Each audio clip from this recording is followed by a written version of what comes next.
अगर आप सब्सक्राइब नहीं हैं तो सब्सक्राइब कीजिए और है तो बेल आइकन पर क्लिक कीजिए ताकि आप बिना किसी रुकावट के अंतरिक्ष, समय और ब्रह्मांड से जुड़े राज यूं ही जानते रहें।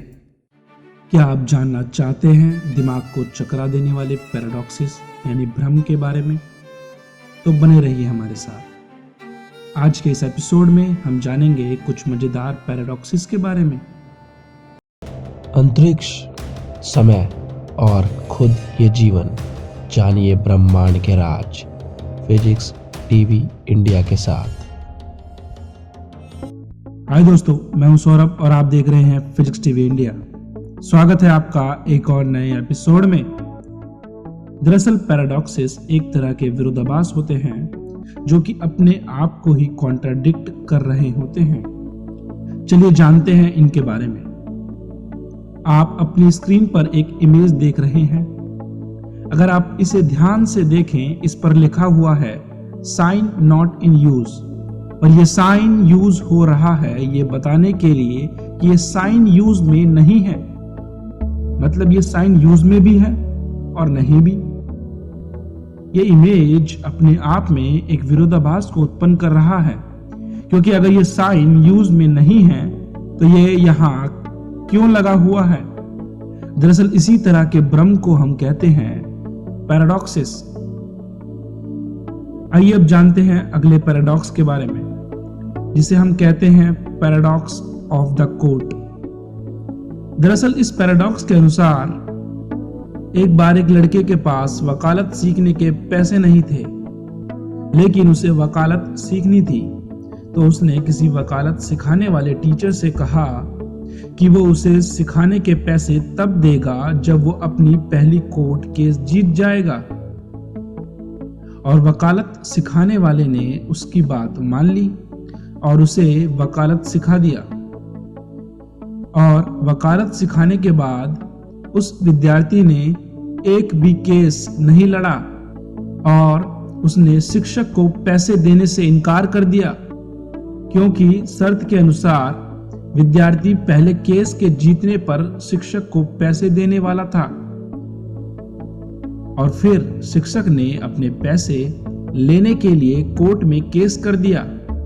और कोर्ट में शिक्षक ने कहा अगर मैं ये केस जीत जाता हूं तो कोर्ट के अनुसार उस लड़के को मुझे पैसे देने होंगे, और अगर मैं ये केस हार जाता हूं तो भी लड़के को मुझे पैसे देने होंगे, क्योंकि ऐसा होने पर लड़का अपना पहला केस जीत जाएगा। और शर्त के अनुसार लड़के को अपनी पहली केस जीतने पर मुझे वकालत सिखाने की फीस देनी थी। तो आप सोच रहे होंगे कि इसमें कौन सा विरोधाभास है। इसमें तो सीधा सीधा उस लड़के को शिक्षक को पैसे देने हैं। पर विरोधाभास तब उत्पन्न होता है जब वो लड़का जज से कहता है कि अगर मैं ये केस जीत जाता हूं तो मुझे कोर्ट के अनुसार शिक्षक को पैसे देने की कोई आवश्यकता नहीं है, क्योंकि मैं ये केस जीत जाऊंगा। और अगर मैं ये केस हारता हूं तो मुझे तब भी पैसे देने की जरूरत नहीं है, क्योंकि हमारी शर्त के अनुसार मैं शिक्षक को पैसे तब ही दूंगा जब मैं अपना पहला केस जीत जाऊंगा। दरअसल शिक्षक और वो लड़का अपनी अपनी कही बातों से विरोधाभास को उत्पन्न कर रहे हैं, जिसकी वजह से ये एक पैराडॉक्स या भ्रम कहलाता है। आइए अब जानते हैं अगले पैराडॉक्स के बारे में, जिसे हम कहते हैं लायर पैराडॉक्स। दरअसल इस पैराडॉक्स में हम एक सेंटेंस बोलते हैं जो खुद में ही बहुत बड़ा भ्रम पैदा करता है, और वो सेंटेंस है दिस सेंटेंस इज फॉल्स। मान लीजिए अगर ये सेंटेंस ट्रू है, लेकिन यहां तो लिखा हुआ है कि ये सेंटेंस फॉल्स है, तो इसका मतलब ये सेंटेंस फॉल्स है। मगर इस सेंटेंस में तो कोई भी गलती नहीं है, तो ये बिल्कुल सही लिखा हुआ है। इसका मतलब ये ट्रू है, लेकिन ये कह रहा है ये फॉल्स है। दरअसल आप अगर ध्यान से देखें तो ये सेंटेंस अपने आप में एक विरोधाभास को उत्पन्न कर रहा है, जहां ये सेंटेंस ट्रू भी है और फॉल्स भी है। तो इसलिए ये एक पैराडॉक्स यानी भ्रम है। आइए अब जानते हैं अगले पैराडॉक्स के बारे में, जिसे हम जानते हैं बार्बर एंड रसल पैराडॉक्स के नाम से। दरअसल ये पैराडॉक्स बर्ट्रैंड रसल के द्वारा 1901 में दिया गया था।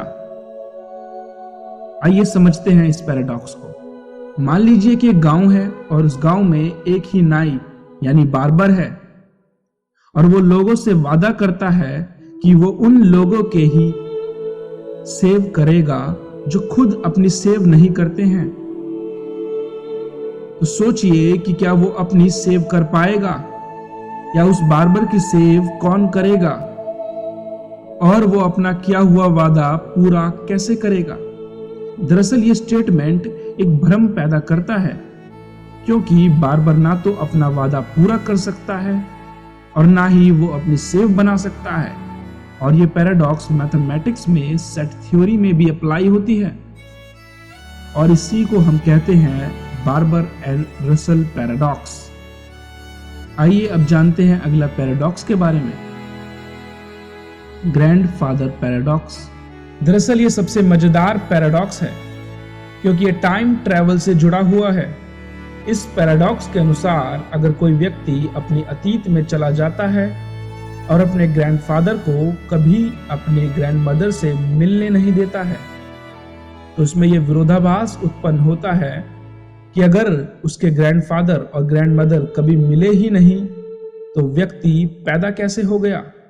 और इसी विरोधाभास को हम कहते हैं ग्रैंडफादर पैराडॉक्स।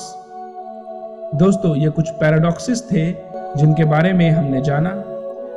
आज के इस एपिसोड में इतना ही। अगर वीडियो पसंद आया हो तो लाइक कीजिए और चैनल को सब्सक्राइब करना ना भूलें। साथ ही बेल आइकन पर क्लिक करना भी ना भूलें, ताकि आप बिना किसी परेशानी के अंतरिक्ष, समय और ब्रह्मांड से जुड़े राज यूं ही जानते रहें।